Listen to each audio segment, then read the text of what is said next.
સંતરાપુર તાલુકાના જાનવડની મુવાડીના માલીવાડ ફળિયામાં વર્ષોથી રસ્તા પર દબાણ, આંગણવાડી સુધી પહોંચવામાં ભારે મુશ્કેલી. ગ્રામજનોએ તાત્કાલિક રસ્તો ખુલ્લો કરી નવીન બનાવવા કરી માંગ. સંતરાપુર તાલુકાના જાનવડ ગામની જાનવડની મુવાડી સ્થિત માલીવાડ ફળિયામાં વર્ષોથી સ્થાનિક અમુક રહીશો દ્વારા જાહેર રસ્તા પર ગેરકાયદેસર દબાણ કરવામાં આવ્યું હોવાના આક્ષેપો ગ્રામજનોએ કર્યા છે.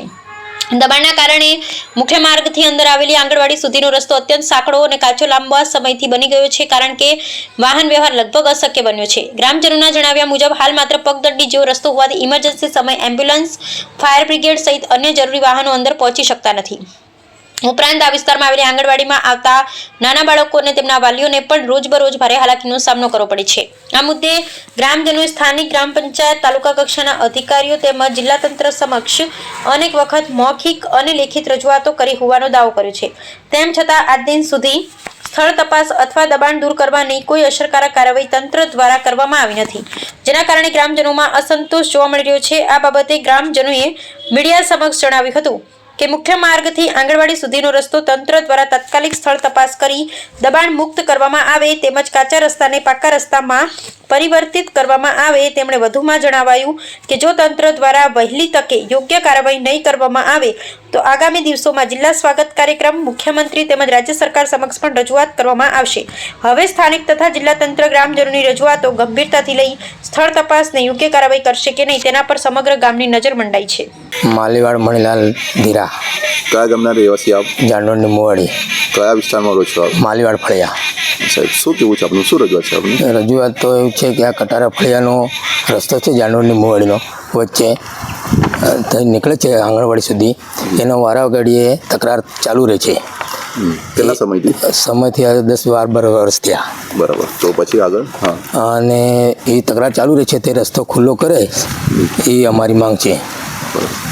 તો શું આ બાબતે કોઈ તાલુકા કે જિલ્લા લેવલે તમારા થકી કે કોઈ ગામજનો થકી કોઈ રજૂઆત કરવામાં આવી? કરી, પંચાયતમાં રજૂઆત કરી, સરપંચને કરી, તાલુકામાં કરી, TDO સાહેબને કરી, મામલતદારના સાહેબને કરી, બધી રીતે રજૂઆત કરી. તો આ બાબતે ડિપાર્ટમેન્ટ તરફથી તમને શું મેસેજ મળી રહ્યા છે? કોઈ મેસેજ મળ્યા નથી, કોઈ જવાબ આપ્યા નથી. એવું છે. તો પછી શું માંગ છે તમારી સરકાર અને ડિપાર્ટમેન્ટ તરફથી? જો આ રસ્તો ખુલ્લો કરી આપે તો અમારી એ જ માંગ છે, બીજી કંઈ જરૂરિયાત નથી. મારું નામ છે મનસુખભાઈ રણછોડભાઈ દામા. કયા ગામના રહેવાસી આપ? જાનવડની મુવાડી. કયા ફળિયામાં રહો છો આપ? અમે માલીવાડ ફળિયામાં જ રહીએ છીએ. સાહેબ, શું રજૂઆત છે આપની? આપણી રજૂઆત એવી છે કે સર, હવે આ પાકા રસ્તાથી આંગણવાડી સુધીના રસ્તાનો વિવાદ ક્યારનો ચાલે છે, બરાબર? આ રસ્તો કેટલી વાર અરજીઓ આપી, બધું કર્યું, પણ કોઈ એનો જવાબ મળતો નથી.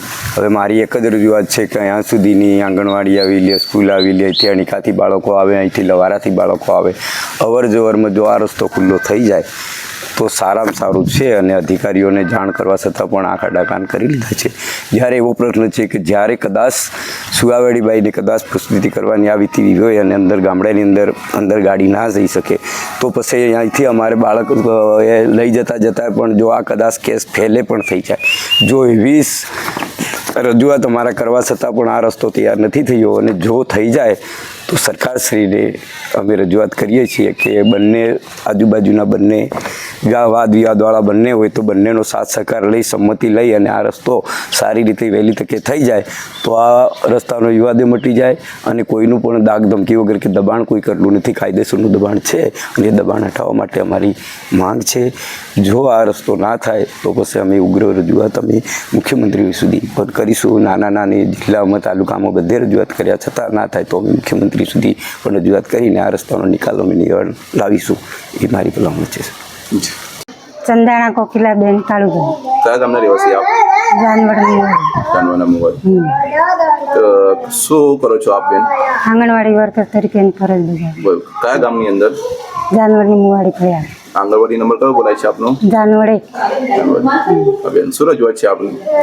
અમારે આંગણવાડીમાં આવતા બાળકોને રસ્તાની તકલીફ છે, પછી અમારે કંઈક પેકેટ આવવાનું, કોઈ ટેમ્પો અહીં આવી શકતો નથી, એક રોડ ઉતારે એટલે મારે માથે લાવવું પડે.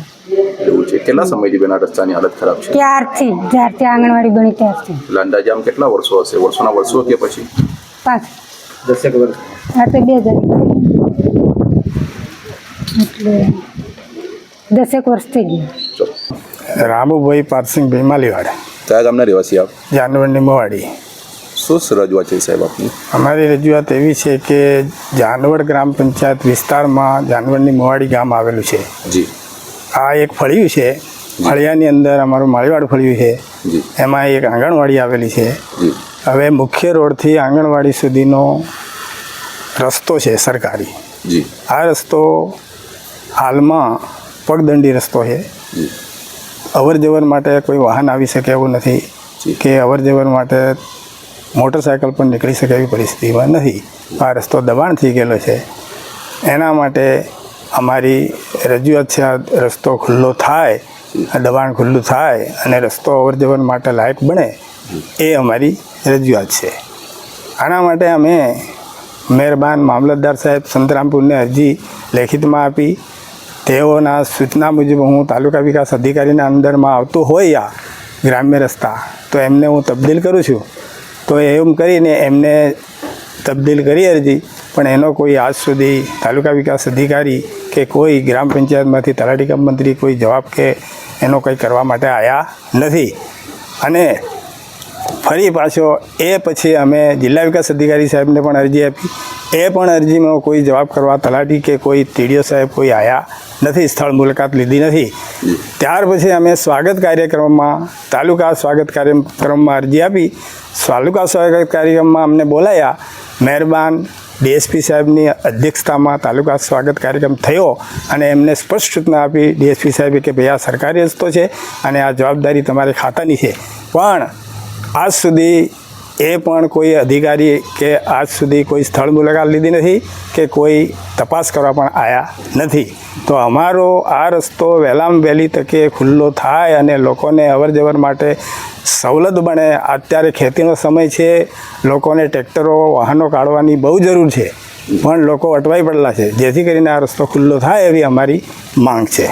દાદા, આપનું કેવું છે કે આ બાબતે તમે સ્થાનિક લેવલથી લઈને જિલ્લા લેવલ સુધી ઓલરેડી રજૂઆત કરાવેલી છે હાજી. અને સ્વાગત કાર્યક્રમમાં પણ આ રજૂઆત આ બાબતે થઈ ચૂકી હાજી. અને કેવું છે કે આપનું કે મામલતદાર થકી કે આપણે રિસ્પોન્સ મળ્યો છે કે ભાઈ જે કે સંતરામ આ અમારા અંડરમાં આવતું નથી પરંતુ કે ટીડીઓના અંડરમાં આવે છે. હાજી. ટીડીઓ સાહેબ આ બાબતનું દેખી લેશે. હાજી. પણ નથી ટીડીઓ સાહેબ આવ્યા નથી અને ડિપાર્ટમેન્ટના કોઈ અધિકારી સ્થળ પર આવ્યા. હાજી. તો આ બાબતે હવે આગળ શું કરશો, શું કેવું છે? હવે જો આનાથી જો અમને સંતોષકારક જો કામગીરી ના થાય તો અમે જિલ્લા સ્વાગતમાં ફરી પાછા જવાના છીએ. અને જો જિલ્લા સ્વાગતમાં જો એનો અમને યોગ્ય આનો ખુલાસો ના થાય અને દબાણ ખુલ્લું ના થાય તો પછી અમે સરકારને મુખ્યમંત્રીશ્રીને રજૂઆત કરીશું.